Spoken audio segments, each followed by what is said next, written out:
akin, Miss Joey, si Jesus Escudero ba, kakampi ba natin yan? Kasi bakit niya dinidelay yung impeachment? Bakit ayaw pa niyang mag-convene? Ba't ayaw niyang emerot, ganyan. Hindi natin kakampiyan. Pinapadribble sa kanya ni Lisa at saka ni Bongbong yung bola, kaya dinidelay yung pag-convene ng impeachment. So, it doesn't mean anything positive to us, okay? Sa totoo lang. Diniscuss ko to kagabi sa TikTok Merong 3 interest groups. 3 groups sa impeachment ni Inday na magugutay-gutay natin, So, yung first na group is yung mga nasa power. Yung interest group is, ito yung mga grupo ng mga tao na nasa kapangyarihan at yung grupo ng mga tao na nag-e-enjoy sa status quo. Meron silang malaking interest sa impeachment, and for this group, ang interest nila for the impeachment is really to dribble it. Kasi ito yung grupo nila Lisa Marcos, Bongbong Marcos, at yung iba pa na nakikinabang sa kapangyarihan ngayon. Yung group 2, ito yung mga grupo na galit talaga kay Inday.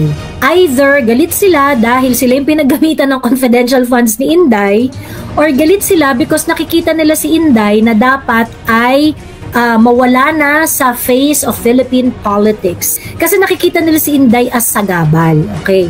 So itong group 2, ang interest nito sa impeachment ay dapat mangyari na ang impeachment. Kasi si Inday Sara ay salot sa aming buhay. Yan yung group 2. Yan talaga yung gigil na gigil. Ito talaga yung G na G at talagang gusto talaga nila na mabura na si Inday Sara sa mabura na si Inday Sara sa politika. The third group na merong interest din sa impeachment trial is of course the Dutertes. Tayo yon, yung si Inday, sila PRRD, yung pamilyang Duterte, yung sumusuporta sa mga Duterte, yung mga kakampi ng Duterte, yung mga allies. Ayan. Of course, may interest tayo sa impeachment because we do not want Inday Sara to be convicted, kasi if that's the case, then she would not be able to run as president pagdating ng 2028. Ngayon, pag nandun ka sa group 1, of course, ang interest mo is, pag nandun ka sa BBM Lisa team, yung interest mo sa impeachment is, gusto mo na magkaroon ng impeachment, pero ayaw mo ng impeachment na ura-urada. Pag nandun ka sa grupo ni Lisa Marcos at saka ni Bongbong Marcos, ayaw mo ng impeachment na ura-urada. Pag nakikinabang ka sa current na gobyerno ni Bongbong Marcos, ayaw mo ng impeachment na ura-urada. Bakit? Kasi pagka kunwari, na-impeach na si Inday Sara ngayon, lahat na ng baril nakatutok na sa Bongbong Marcos administration. So ngayon, pati kakampi ng mga Bongbong Marcos na yan, ng administration, pati yung mga kakampi ni Bongbong at Lisa, pag-iinitan rin yan. 'Di ba? And they do not want that to happen. Ayaw nila ng ganun. 'Di ba? So therefore, pag nandun ka sa group 1, gusto mo ng impeachment, kasi syempre ayaw mo rin naman si Inday Sara na magstay in power, ayaw mo siyang maging presidente sa 2028. You want someone else aside from her. At yan ang ibinoboka ng BBM administration. They make it appear na okay sila sa impeachment, they make it appear parang okay rin sila sa mga dilaw, 'di ba? Okay rin sila sa mga dilaw para hindi rin sila atakihin. 'Di ba? Para hindi mag-turn yung mga yellows at yung iba pang mga gigil na gigil sa impeachment ni Inday na mangyari ay hindi awayin ang current administration.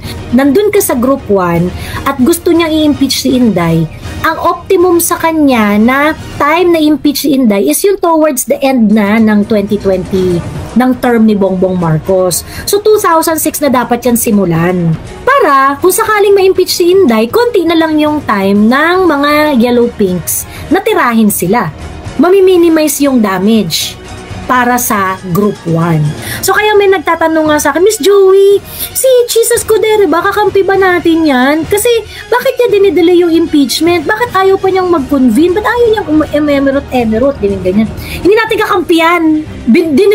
Pinapadribble sa kanya ni Lisa at saka ni Bongbong yung bola, kaya dinidelay yung pag-convene ng impeachment. So it doesn't mean anything positive to us, okay? Sa totoo lang. Kasi meron lang rin silang interest na pinoprotektahan. And their interest is not to make the impeachment right now, kasi nga they want that option to be available in next year, or open lang yung option na yan at a later time. Ang group 2, wala itong pakialam sa timeline ng Group 1. Wala itong pakialam sa timeline nila Bongbong, okay? Wala itong pakialam sa mga gusto ng ibang tao. Ang gusto lang ng Group 2 ay mawala si Inday Sara sa face of the earth. So, ako, ilalagay ko si Martin Romualdez sa Group 2. Ilalagay ko ang mga Yellow Pinks sa Group 2. Ilalagay ko ang Makabayan Block sa Group 2. Bakit? Kasi itong mga to, wala silang pake. The earlier na mawala si Inday Sara, the better. And the earlier na mawala si Inday Sara, the earlier they can attack the current administration as well. Diba? They're going to really use everything in their power para makonvene ang impeachment court, magkaroon ng paspasang impeachment, or kung hindi matatapos ang impeachment sa 19th Congress, ay ilalaban nila sa pamamaraang legal or whatsoever, kung ano man ang gusto nilang gawin, ay talagang gagawa nila ng paraan para mag-crossover yung impeachment to the 20th Congress. Okay. But right now, it looks like that the Group 2 is looking at the paspasan option. Okay?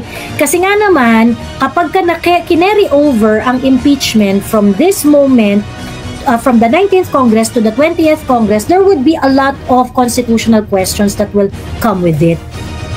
And all the effort might be put in naught. Diba? Might be put to naught.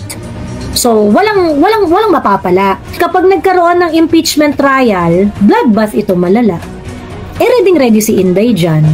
Ngayon, kung kunwari na nagkaroon ng bloodbath at hindi nila na-impeach si Inday Sara, it's gonna be very difficult for them to mount another impeachment in 2026. If you're going to ask me, ano yung pinakagusto kong option? Ang pinakagusto kong option, no trial. Junk the impeachment. Yun yung pinakagusto kong option. Anyway, kapag meron kang sufficient number of congressmen who are going to say that the impeachment complaint is invalid, well, trial. For me, yun yung yun yung pinaka prudent na choice. Why? Because pag nag-impeachment trial talaga ba? Ang dami-dami nating issues, ang dami-dami nating mga kailangang gawin. There are so many things that we have to fix in this country, and impeachment is not really the top priority, sa totoo lang. But anyway, yung mga kupal naglalabasan at ang feeling nga nila ay impeachment ang pinaka-importanting bagay sa buong mundo, at yun pa ang tinuturo nila sa eskwelahan, sobrang nakaka-disappoint, no? Kasi parang itong mga academic institutions, they are talking as if it is one thing that must be done in order to keep the country in order. I'm pretty sure hindi naman yan consensus ng school. Ayan, decision lang ng mga ilang tao na nandyan sa mga universidad na yan. I do not really want an impeachment trial. I want the impeachment to be junk. Because that's a waste of taxpayers' money, and I think Inday Sara should use her time to something else. Maybe to prepare for 2028, building her network, start to build her own national party, whatever, ganon. Kung ano man yung marami pang ibang bagay na pwede nating paggamitan bukod doon sa impeachment. It's not good for the country. But kung kunwari na magkaroon ng impeachment, magkaroon ng trial, then it becomes bloodbath. Of course, yung bloodbath, gusto ko rin yan. Gusto ko rin yan. Yun lang kasi hindi kasi yan yung hindi kasi yan yung pinaka-prudent Medyo selfish yan Kasi parang, syempre tayo, gusto natin na show, gusto natin ng, sige, bardagulan na to, diba? Ano nga na to, siraan na ng buhay to, ganyan. Yun yung selfish natin na desire. Kasi syempre parang gusto rin natin gumanti, gusto rin natin pagmukhaing tanga tong mga to, ganyan. And it will make us feel good. It will make us feel good, but it's not good for the country. You know, I am not the most outstanding student out there. Nakapag-aral ako, maganda ang edukasyon ko, but I am not the smartest student in the class. Hindi po ako nagkiklaim na alam ko ang lahat ng bagay at alam ko ang lahat ng complexities ng mundo. Pero, Ito po ang sasabihin ko. Ang ating academe ay hindi ginagawa ang kanilang trabaho. Kung talagang ang ating mga universities ay concern sa kapakanan ng bayan, dapat yung mga ganyang klaseng aktivismo pinagagagawa ninyo mga putang ina nyo, ginagawa nyo kapag nagkakaroon ng mga sangkaterbang baha. Hinahanap ninyo yung flood control projects. Nasaan na yan? Hinahanap ninyo saan na dinala ang pera ng Maharlika Investment Corporation. Anong nangyari dyan? Billion yung pera na yan. Galit kayo dapat sa massive insertion sa General Appropriations Act natin sa 2025 National Budget. Tumindig ba kayo dyan? Nagalit ba kayo dyan? Isa sa mga reason kaya itong bansa natin ay lugmok na is because of these institutions. Hindi kayo honest. Ginagamit ninyo yung mga goodwill ninyo para sa mga kabuktutan ng mga interest ng mga amo ninyo. And ako sa totoo lang, I would say that that's really a debate that is going on in my mind for a very long time. Ako kasi pagka nag-bar pa ako ulit, ako magre-review pa ako, mag-aaral pa ako ulit, ang dami-dami kong pagdadaanan, ganyan. And I felt na sayang naman pagka hindi ko nakuha yung title ko, parang sayang naman lahat ng. But if you're going to look at these people, mga abogado sa UP, abogado sa San Beda, mga nag-practice ng ilang daang taon, and yet this is how they view public issues of our country. Kami simpleng tao lang kami. Simpleng tao lang tayo dito. Pero alam natin kung ano ang dapat inuuna sa mga buhay natin. Alam natin kung ano dapat ang inuuna natin para tulungan yung kapwa Pilipino natin. At kayong mga universities kayo, nagigil na simula ng impeachment trial ni Inday as if it is going to affect the life of every Filipino people, para i-move ninyo ang mga puwet ninyo at itayo at ipaglaban ang isang bagay na hindi naman importante, at pipilitin nyo pa yung mga estudyante ninyong mag-rally-rally sa mga kaputahan nyo na yan. Wala kayong kasing hypocrite, wala kayong kasing plastic, wala kayong kasing demonyo. Aandar lang ang puwet ninyo pagka inutusan kayo ng kung sino mang among nagbabayad sa inyo. Wala kayong pakialam sa bansa. Magaling lang kayong mag-English, magaling lang kayong mag-arte-arte, na kayo ay may proper decorum, good manners and right conduct, pero wala kayong kaluluwa.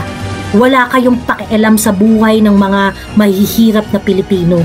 So nakakagalit, sobrang nakakagalit. And that is the reason why I am not going to adhere to the yellow politics, because this is yellow politics. Issue lang sa inyo mga bagay kapag meron kayong interest.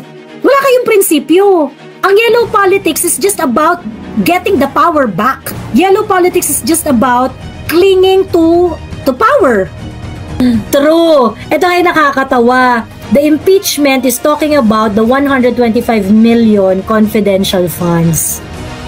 And yet, you have congressmen who signed the impeachment because they were promised to receive certain amount of money, allegedly for 150 million pesos. Hindi natin i-check yun, hindi natin pag-uusapan yun. Anong katarantaduhan to? Yung group to talaga, gagawin nila talaga ang lahat para mangyari yan. Okay? And that is something that we need to be wary about. Maging vigilant tayo doon. So kaya dapat kayo ihanda nyo na yung mga t-shirt ninyo, mga water bottles ninyo, mga tarpaulin ninyo, okay, yung mga flaglets ninyo, ayan. Ihanda nyo na yan. Okay? Kasi sabi ko nga, ang dami ng mga nagpapaikot na mga pink at pinapadala ang mga mensahe sa mga homeowners association para ipakita na marami silang sumusuporta sa impeachment trial ni Inday at sa conviction ni Inday Sara. So you have to, this is the time na hindi natin afford na magkawatak-watak. This is the time that we really need to be united. Kasi dadaanin tayo sa bilis nitong mga to. Dadaanin nila tayo sa bilis.